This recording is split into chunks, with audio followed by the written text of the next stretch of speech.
Happy Monday, everyone, and happy spring. This is Martha with Nature Niche, and this week I wanted to talk to you about getting your nest boxes out and prepared.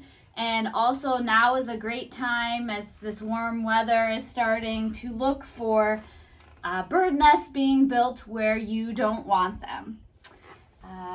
Just as an example, I was again a little late in pulling down my evergreen wreath this year, and as you can see, the house finches started taking up residence.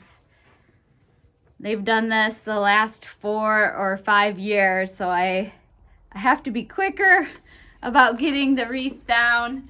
That particular species is known to nest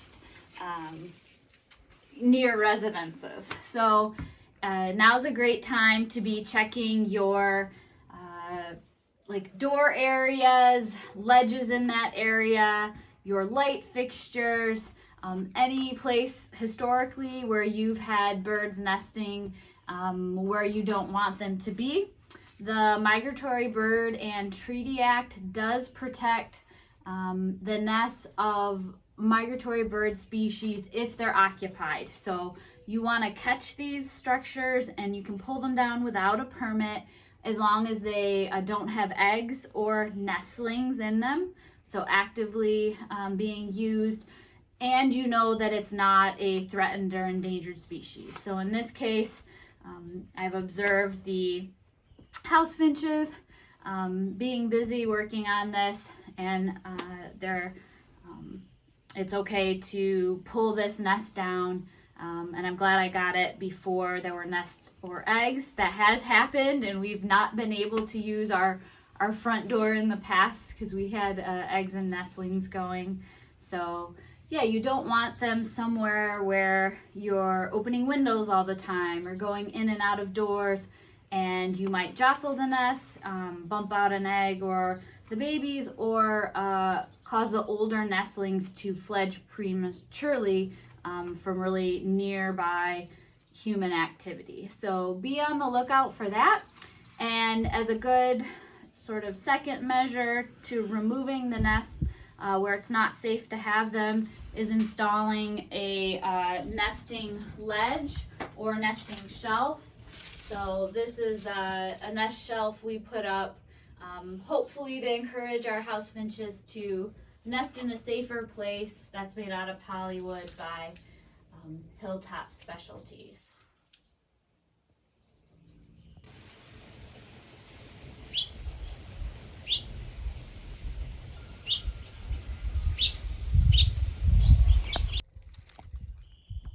So if you left your nest boxes out over winter for the birds to use as a shelter, now is a great time to get them cleaned up and ready for the spring nesting season. Before you do that, it's a great idea to make sure you have all of your PPE pulled together. You can, put it together in a bucket, especially if you're going someplace more remote. You want to have all your tools on hand for the process. So it's great to wear gloves just to help protect yourself from any parasites or the chance for disease in the fecal material. So rubber or latex or vinyl gloves are recommended for cleaning out nest boxes. Wear a mask if you're dealing with messy bird houses, and especially if you have a compromised immune system.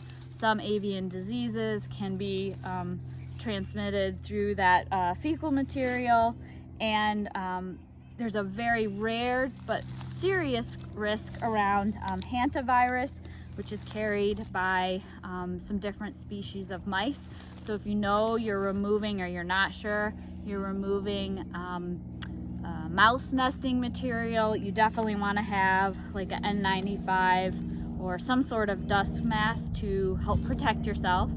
Make sure you're standing upwind when you're cleaning out boxes, and if you have that mouse nest or unsure, it's helpful to use water, or if you have it, also for cleaning the nest box, 10% bleach solution and water in a spray bottle.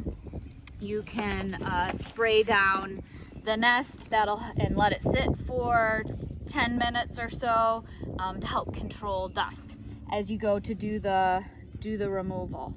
So clean out your nest boxes. This one is super clean because I took care of it last fall, and it doesn't look like it had a whole lot of use. Nobody set up residence over the winter months.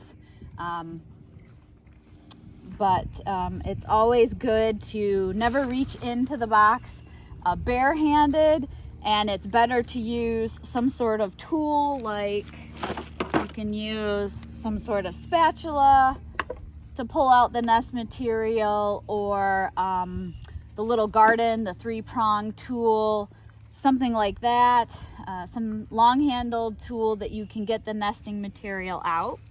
You can, so you never want to kind of reach in when you can't see what's in there, because things like snakes, rodents, so mice, and even flying squirrels sometimes, biting or stinging insects. If you can't really see, better to use that tool to get the material out.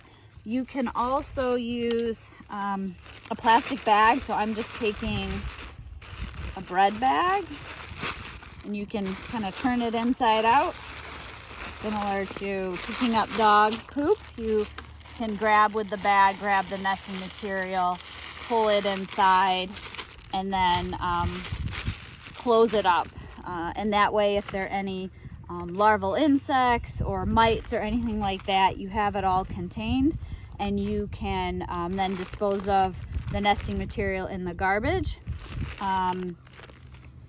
If you're kind of out in a more remote area cleaning out nest boxes and don't have the plastic bag, make sure you pull and scatter the nesting material far away from your nest box, so you're not attracting predators to the nesting location.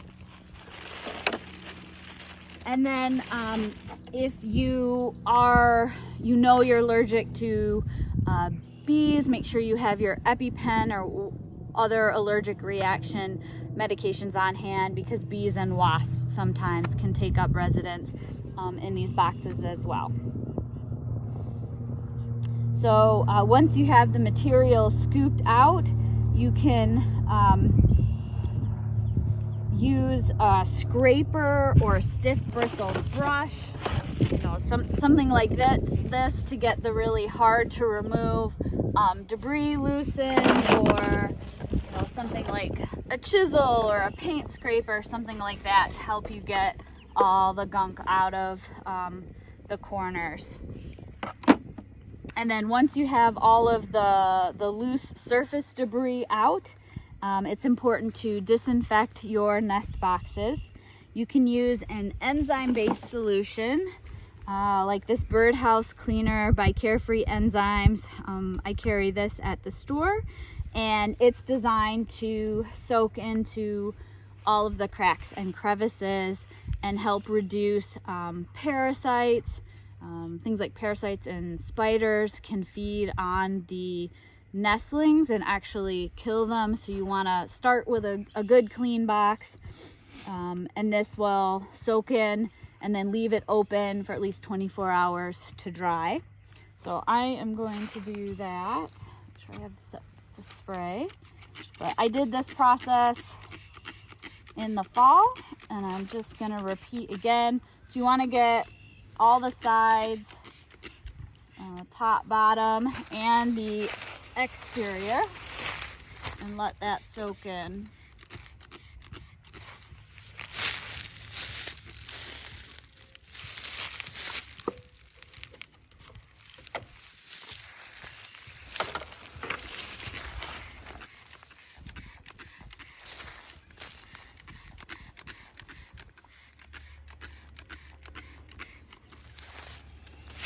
There, so we'll let that, got all the surfaces.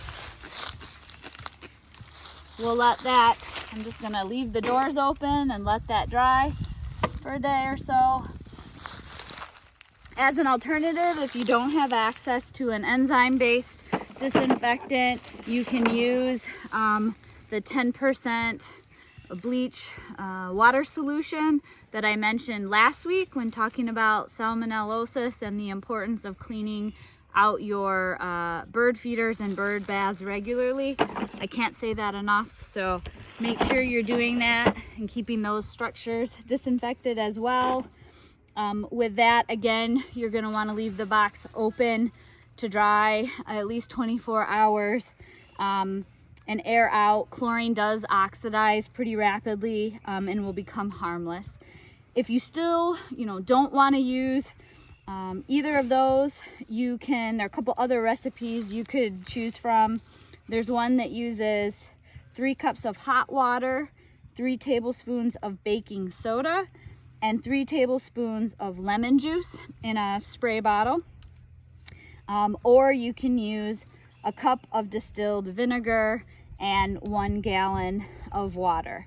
So all of those are options for getting your nest box all nice and disinfected. And then of course, when you're all finished, you want to make sure you disinfect all of your tools and remove your gloves and wash your hands with warm water and soap. Or again, if you're out in a remote location, have some hand sanitizer ready. We should all have lots of this on hand, and just use that as a quick disinfectant for your own hands till you can get in where you wash them. But I just wanted to give you some quick tips on how to get your nest boxes ready for spring and enjoy the warm weather, and hope you have lots of bird broods this year.